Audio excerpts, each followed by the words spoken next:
హిందూ బంధువులందరికీ జై శ్రీరామ్. సాధారణంగా మీరు సామెత వినే ఉంటారు, ఆ ఊరికి ఈ ఊరు ఎంత దూరమో ఈ ఊరికి ఆ ఊరు అంతే దూరం అని చెప్పేసి.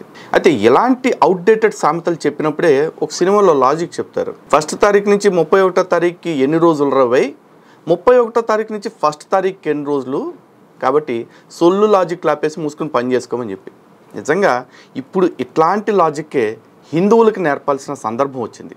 ఎందుకంటే సాధారణంగా హిందువులు చాలామంది ఈ సెక్యులర్ మైండ్ సెట్ కలిగిన వాళ్ళు, ఇక ఇదే సెక్యులర్ మైండ్ సెట్ కలిగిన రాజకీయ నాయకులు అయితే ఇక చెప్పాల్సిన పనే లేదు. ముస్లింలకు సంబంధించిన ఏదైనా పండగ వస్తే ఈద్ ముబారక్, ఆది ముబారక్ అని చెప్పేసి తెగ చెప్పేస్తారు, పెద్ద పెద్ద ఫ్లెక్సీలు వేపిస్తారు. ఆ ఏపిచ్చే క్రమంలో ఏమంటారంటే ముస్లిం సోదరులకు రంజాన్ శుభాకాంక్షలు, ముస్లిం సోదరులకు ఈద్ ముబారక్ అని చెప్పేసి చెప్తారు. అలాగే క్రైస్తవులకు సంబంధించి ఏదైనా పండుగ వస్తే క్రైస్తవ సోదరులకు కిస్మిస్ శుభాకాంక్షలు, క్రైస్తవ సోదరులకు గుడ్ ఫ్రైడే శుభాకాంక్షలు, క్రైస్తవ సోదరులకు ఈస్టర్ శుభాకాంక్షలు, పాస్టర్ శుభాకాంక్షలు అని చెప్పేసి తెగ చెప్తారు. నిజంగా ఇప్పుడు మన వాళ్ళకి ఏంటంటే దేవుళ్ళ కంటే కూడా రాజకీయ నాయకులు, సినిమా యాక్టర్లు ఎక్కువైపోయారు కాబట్టి వాళ్ళ పేర్లు చెప్పట్లేదు. కానీ ఇలాంటి పోస్టులు పెట్టడంలో రాజకీయ నాయకులు, సినిమా వాళ్ళు ఎవ్వడో తీసుకట్టు కాదు. కానీ మళ్ళీ వాళ్ళ పేర్లు చెప్తే మొఖాలు మట్టిలో పెట్టుకుంటారు కాబట్టి నేను చెప్పట్లేదు అంతే. ఎందుకంటే ఇట్లాంటి దిక్కుమాల వేషాలు వేసేవాళ్ళు ఒకళ్ళు ఇద్దరైతే వాళ్ళ పేర్లు చెప్పాలి. వారేమో ఊరు మొత్తం అదే పని చేస్తున్నారు కాబట్టి పేర్లు చెప్పట్లా. కానీ ఇప్పుడు ఖచ్చితంగా హిందువులు వాళ్ళ బుద్ధులు మార్చుకోవాల్సిన సందర్భం వచ్చింది. అట్లీస్ట్ మిగతా హిందుత్వవాదులు ఎవరైతే ఉంటారో వాళ్ళందరూ కలిపైనా సరే ఇలాంటి సెక్యులర్ గాళ్ళు ఎవరైతే ఉంటారో వాళ్ళ బుద్ధుల్ని మార్చాల్సిన సందర్భం వచ్చింది. ఇదేమి నేను ఒళ్ళు కొవ్వు ఎక్కువ తెగబలిసి చెప్పట్లా. నిన్న మొన్న హిందువుల పండుగైన ఉగాది, శ్రీరామనవమి పూర్తయితే ఒక్కడు కూడా హిందువులందరికీ కూడా లేదా హిందూ ప్రజానీకానికి లేదు హిందూ బంధువులకి శ్రీరామనవమి శుభాకాంక్షలు, ఉగాది శుభాకాంక్షలు అని ఒక్కడు కూడా చెప్పాల. ప్రతి రాజకీయ పార్టీ వాడిది చూశాను నేను. తెలుగు ప్రజలందరికీ శ్రీరామనవమి శుభాకాంక్షలు, లేకపోతే అందరికీ శ్రీరామనవమి శుభాకాంక్షలు. ఎవడందరికి రా పోరంబోకుల్లారా? ఏ చర్చిల్లో అన్న మసీదుల్లో అయినా ఉగాది ఉత్సవాలను లేకపోతే శ్రీరామనవమి వేడుకలు చేస్తారా? చేసుకునేది హిందువులేగా. హిందువుల పేర్లు చెప్పడానికి నోట్లో ఎవడద పెట్టుకుంటున్నారు? అంటే హిందువులు అంత కానోళ్ళు అయిపోయారు, లేకపోతే హిందూ అనే పదం అంత అంటరానిది అయిపోయిందా? నేను ఇలాంటివి మాట్లాడితే చాలామంది హిందువులే ఈ సెక్యులర్ బ్యాచ్లు అందరూ బయటకు వస్తారు, వచ్చేసి ఎరా మత ఘర్షణలు రెచ్చగొడుతున్నావా, దేశాల్లో మతాల మధ్య విద్వేషాలు నింపుతున్నావా అని చెప్పేసి కుక్క పెన్నిస్ కబుర్లన్నీ నాకు చెప్తారు. ఇక ఈ మతం మారిపోయిన దిగజారుడు బ్యాచ్ అయితే మరీ దారుణం. కామెంట్ల్లోకి వచ్చేసి సాంప్రదాయని సుప్పిని శుద్ధ పూసని అన్నట్టు సొల్లు కథలన్నీ పెడతా ఉంటారు. ఎరా ప్రజలందరూ కలిసి ఉంటే నీకు ఇష్టం లేదా? ఎరా మతాల మధ్య శిష్యులు ఎట్టేస్తున్నావా అని చెప్పేసి అసలు అక్కడికి మత మార్పులన్నీ నేనే చేస్తున్నట్టు, లేదా మతాల మధ్య గొడవలన్నీ నా వల్లే అయిపోతున్నట్టు ఎద్దవ సొల్లు కథలన్నీ చెప్తూ ఉంటారు. అట్లాంటి కొడుకులు, లంబడి కొడుకులందరికీ, మన సెక్యులర్ మైండ్ సెట్ కలిగిన ఈ పోరంబోకు లంబడి కొడుకులందరికీ ఒక్కసారి జ్ఞానబోలు వెలిగించాలి. చూడండి ఒకసారి ఈ దరిద్రాలు ఎట్టుంటాయో. मुसलमान किसी दूसरे के त्योहार में शरीक नहीं हो सकते, दूसरे की खुशियों में शरीक नहीं हो सकते. क्या मुबारकबाद दे सकते हैं मुफ्ती साहब? मुबारकबाद भी नहीं दे सकते हैं। नहीं दे सकते? नहीं दे सकते। भाई मैं ईद मुबारक कह सकती हूँ, लेकिन मुसलमान मुझे दिवाली मुबारक या होली मुबारक नहीं, उसका गुनाह माफी के काबिल नहीं है। बिल्कुल नहीं है। పాపం యాంకర్ గారు తెలిసి అడిగారో లేకపోతే అమాయకత్వంతో అడిగారో తెలియదు, కానీ హిందువుల పండుగల్లో మీరు పార్టిసిపేట్ చేయకపోయినా పర్లేదు, కనీసం శుభాకాంక్షలు కూడా చెప్పకూడదా అని అడిగితే పొరపాటుని చెప్పకూడదు, సమస్యలే చెప్పడానికి వీల్లేదు అంతే అని చెప్పేసి అన్నాడు.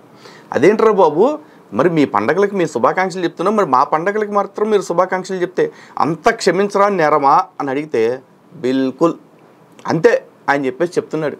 అంతేకాదు దీనికి తోడు అదే ప్యానెల్లో కూర్చున్న ఇంకొక ముస్లిం ఏమంటున్నాడు మీరు వినండి. इवन उसके लिए कोई माफी नहीं. अगर एक मिनट के लिए फर्ज कर लिया जाए कि अगर वो अल्लाह चाहे तो वो कोई किसी का रेप कर दे, किसी बच्ची का, तो भी माफ कर सकता है. कोई किसी को मार डाले तो भी माफ कर सकता है. मतलब दुनिया का जो बड़े से बड़ा गुनाह वो कर सकता है, उसे करने के बाद अल्लाह उसको माफ कर सकता है. किसी बच्ची का तो भी माफ कर सकता है. कोई किसी को मार डाले तो भी माफ कर सकता है. मतलब दुनिया का जो बड़े से बड़ा गुनाह वो कर सकता है, उसे करने के बाद अल्लाह उसको माफ कर सकता है. लेकिन अगर उसने शिर्क किया तो उसकी माफी नहीं है. अल्लाह साहब कहता है कि मैं सब गुनाहों को माफ कर दूंगा, लेकिन शिर्क को माफ नहीं करूंगा.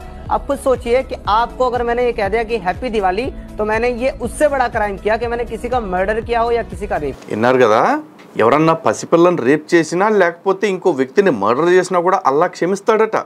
కానీ హిందువులకి అంటే షిర్క్కి పాల్పడితే, అంటే అల్లాతో పాటు వేరే దైవాలని పూజించే వాళ్ళు ఎవరైతే ఉంటారో అలాంటి వాళ్ళతో స్నేహం చేసినా, అలాంటి వాళ్ళకి శుభాకాంక్షలు చెప్పినా, ఈ రెండిటికంటే ఏది పసిపిల్లల్ని రేప్ చేయటం, మర్డర్ చేయటం కంటే కూడా తీవ్రమైన నేరంగా పరిగణించి అల్లా ఖచ్చితంగా కఠినంగా శిక్షిస్తాడట. ఇది వీళ్ళ బుద్ధి.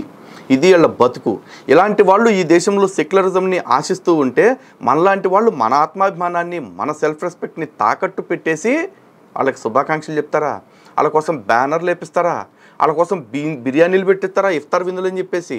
ఈ సెక్యులర్ పైత్యం అనే పెక్యులర్ జబ్బు హిందువులుగా తప్ప ప్రపంచంలో ఏ జాతికి లేదురా నాయన. అంటే ఇక్కడ చెప్తే అదేంటండి ముస్లిమ్స్ అందరు ఇట్టాగుంటారు కానీ క్రైస్తవులు చాలా మంచోళ్ళండి, క్రైస్తవులు అమాయకులండి, క్రైస్తవులు శుద్ధపూసలండి, సాంప్రదాయాలండి అని చెప్పేసి చెప్తారుగా. వాళ్ళు ఏం తక్కువ వాళ్ళు కాదు. వాళ్ళ మత గురువు బాగా ప్రసిద్ధికెక్కిన లోఫర్ తాత, అదే పేరేంటి ఓఫిర్ తాత, ఆయన ఏమంటున్నాడు ఒకసారి మీరు ఏనండి. ఇటీవల నిన్న మొన్న రంజాన్ సందర్భంగా ఒక షాపింగ్ మాల్ లో హిందువులు వచ్చి జై శ్రీరామ్ అంటూ కటౌట్లు దించేశారు అయ్య గారు. ఈ సంగతి గురించి మాట్లాడుకుంటూ ఉంటున్నప్పుడు ఇప్పుడు మనం కరపత్రాలు పంచడానికి అట్లా వెళ్తున్నప్పుడు ఇటీవల కాలం అట్లా అనమని ఫోర్స్ చేస్తున్నారు అయ్య గారు. అయితే ఒక ఇంటర్వ్యూలో ఒక అతను ముస్లిం ఆయన అంటున్నాడు జై శ్రీరామ్ అంటంలో తప్పే ఉంది, ఎవరైనా పదం నోటితో అంటమే కదా అంటున్నాడు. అదే మాట కొంతమంది ఇప్పుడున్న పాస్టర్లు కూడా పేరు కంటే నోటితో అంటే అట్లా కాదు బ్రదర్. ఇప్పుడు మనం అనొచ్చా అనకూడదా అసలు ఏంటి అనకూడదు అట్లా కాదు బ్రదర్. ఇప్పుడు మనం అనొచ్చా అనకూడదా అసలు ఏంటి అనకూడదు అట్లా కాదు బ్రదర్. ఇప్పుడు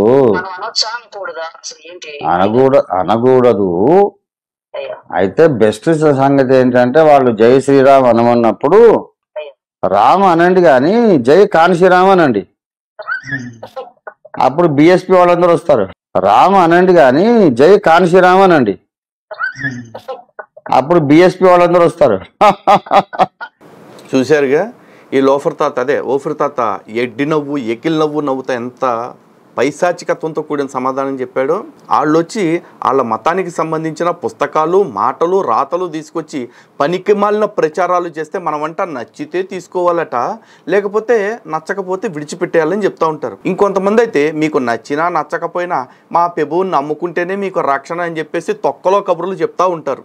అలాంటి వాటిని హిందువులు చెవుల్లో క్యాలీఫ్లవర్లు పెట్టుకుని మరి సిగ్గు లేకుండా వినాలట. కానీ హిందువులు జై శ్రీరామ్ అనమంటే మాత్రం అనకూడదు అంటున్నాడు. అరే అంత అనకూడదు అనుకున్నప్పుడు నీ సిగ్గులేని పుస్తకాలు, నీ సిగ్గులేని కాగితాలు తీసుకుని నా దగ్గరికి ఎట్లా వస్తున్నావు రా కబోదేదవా, ఎలా వస్తున్నావు అంటే నీ పుస్తకాన్ని నువ్వు తీసుకుని వీధుల్లోకి వచ్చి తైతక్కలాడుతుంటే మేము సహించాలా? మా దగ్గరకు వచ్చి మా దేవుళ్ళని అవమానిస్తూ మాకు మీ మతిమాలిన రాతల్ని మా బుర్రలోకి ఎక్కించాలని చూస్తుంటే మేము భరించాలా? కానీ ప్రపంచం మొత్తానికి ఉత్తమ జీవన విధానాన్ని నేర్పించిన, ఆచరించి చూపించిన నా రామచంద్ర ప్రభువుని పేరు తలుచుకోవటానికి మాత్రం అనకూడదు అంటావా? ఇక్కడితో అయిపోయింది అనుకుంటున్నారా? ఇంకో జబ్బు ఉంది మన వాళ్ళకి. ఊర్లో నేను స్వయంగా చూసా. వాళ్ళు చర్చిలు కట్టుకోవాలంటే సిగ్గుశారం అన్నీ విడిచిపెట్టేసి హిందువుల గడపల్లోకి వచ్చి ముష్టెత్తుకుని డబ్బులు తీసుకుంటున్నారు. ఎందుకంటే అలా ముష్టి ఇచ్చిన వాళ్ళలో నాకు తెలిసిన నా బంధువులు కూడా కొంతమంది ఉన్నారు కాబట్టి. ఎందుకంటే ఊళ్ళో మళ్ళీ రేపొద్దున్న వాళ్ళు పనికిరారేమో, లేకపోతే ఇంకేదన్నా విషయాల్లో అడ్డం పడతారేమో అని చెప్పేసి ఎందుకులే పెంట అని చెప్పేసి 1116లో 10,000లో ఇట్లా ఇచ్చిన వాళ్ళు ఉన్నారు. కానీ సిగ్గుశారం లేకుండా హిందువుల గడప తొక్కి డబ్బులు తీసుకుని వాళ్ళ ప్రార్థనా మందిరాలు కట్టుకునే వీళ్ళు హిందువుల ప్రార్థనా మందిరాలకు డబ్బు ఇవ్వచ్చా అంటే ఎంత నీచంగా మాట్లాడుతున్నాడో మీరు చూడండి. చెప్పండి. నా స్నేహితుడు చాలా సంవత్సరాల నుంచి దేవుని నమ్ముకుంటున్నాడు అయ్యా. అయితే వాళ్ళ ఫ్యామిలీ కూడా దేవుని అంగీకరించారు. ఒక 30 సంవత్సరాలుగా ప్రభువులోనే ఉన్నారు. వాళ్ళు అన్యులుగా ఇంతకు ముందు ఉన్నారు, ఇప్పుడైతే లేరు. అయితే వాళ్ళ ఇంటికాడ ఒక గుడి కడుతున్నారు సీతారాములది. ఆ గుడికి కానుక అండి, మీరు మా గుళ్ళకి రాపోయినా పూజలకు రాపోయినా మాకు 20,000 ఇవ్వండి కుటుంబానికి అంటున్నారు అయ్య గారు. ఇవ్వకూడదు. ఆ గుడికి కానుక అండి, మీరు మా గుళ్ళకి రాపోయినా పూజలకు రాపోయినా మాకు 20,000 ఇవ్వండి కుటుంబానికి అంటున్నారు అయ్య గారు. ఇవ్వకూడదు. ఆ గుడికి కానుక అండి, మీరు మా గుళ్ళకి రాపోయినా పూజలకు రాపోయినా మాకు 20,000 ఇవ్వండి కుటుంబానికి అంటున్నారు అయ్య గారు. ఇవ్వకూడదు అని చెప్పి ఏ మాత్రం సందేహం లేకుండా, సిగ్గుచారం లేకుండా చెప్పేశాడు. హిందూ ఆలయాలకి క్రైస్తవులు ఎవరు డబ్బు ఇవ్వకూడదట. మరి దేశంలో, రాష్ట్రంలో, మీ ఊరిలో ఒక్కొక్క ఊరికి 1-2 గుళ్ళుంటే 10-20 చర్చిలు ఉంటున్నాయి. మరి అవన్నీ ఎలా కడుతున్నారు? మనలో ఉన్న కొంతమంది సెక్యులర్ మైండ్ సెట్ కలిగిన సిగ్గులేని హిందువులు ఇవ్వబట్టేగా. అలాంటి వాళ్ళ దగ్గరకు వచ్చేసి సిగ్గు శరం లేకుండా కొంతమంది పాస్టర్లు వచ్చి ముష్టి ఎత్తుకోవటం వల్ల, కొంతమంది క్రైస్తవులు వచ్చి బెచ్చం ఎత్తుకొని మేము మందిరం కట్టుకోవాలి, మాకు డబ్బులు సాయం చేయండి అని అడగటం వల్లేగా అవుతుంది. ఇప్పటికైనా హిందువులు మేల్కోండి. ఎందుకంటే ఆడు చర్చి కట్టుకోవాలంటే ఈ దేశంలో ప్రభుత్వాలు సహకరిస్తున్నాయి, మైనార్టీ ఫైనాన్స్ కార్పొరేషన్ నుంచి, మైనార్టీ వెల్ఫేర్ డిపార్ట్మెంట్ నుంచి. అదేవిధంగా ఈ చర్చిలు కట్టుకోవాలంటే విదేశాల నుంచి నిధులు వస్తున్నాయి చర్చి ప్లాంటేషన్ కోసం అని చెప్పేసి. అయినా కూడా ఈ దేశపు హిందువుల్ని అంతో ఎంతో భాగస్వాములు చేసి వీళ్ళ డబ్బులు దోచుకుని చర్చలు కట్టుకోవటం కోసం ప్రతి వాడు నంగి నాటకాలు, గింజ నాటకాలు వేస్తూ ఉన్నాడు. కానీ గుర్తుపెట్టుకుని రే, నువ్వు గుడి కట్టుకుంటానంటే ఏ మతస్థుడు నీకు సాయం చేయడు. నువ్వు గుడి కట్టుకుంటే ఈ దేశంలో ప్రభుత్వాలు వచ్చి గుడి ఆదాయాన్ని తీసుకుని పక్కకు పోతాయేమో, కానీ గుడి కట్టుకుంటానంటే సాయం చేసే దిక్కు లేదు. ఇక పక్క దేశాల నుంచి, పక్క మతాల నుంచి రావటానికైతే దేనికి ఆస్కారం లేదు. సరే, ఇంత సొల్లు కబుర్లు వద్దు అని చెప్తున్నాడు కదా, ఎందుకు వద్దంటున్నాడు చూడండి ఒకసారి. ఇస్తే విగ్రహారాధన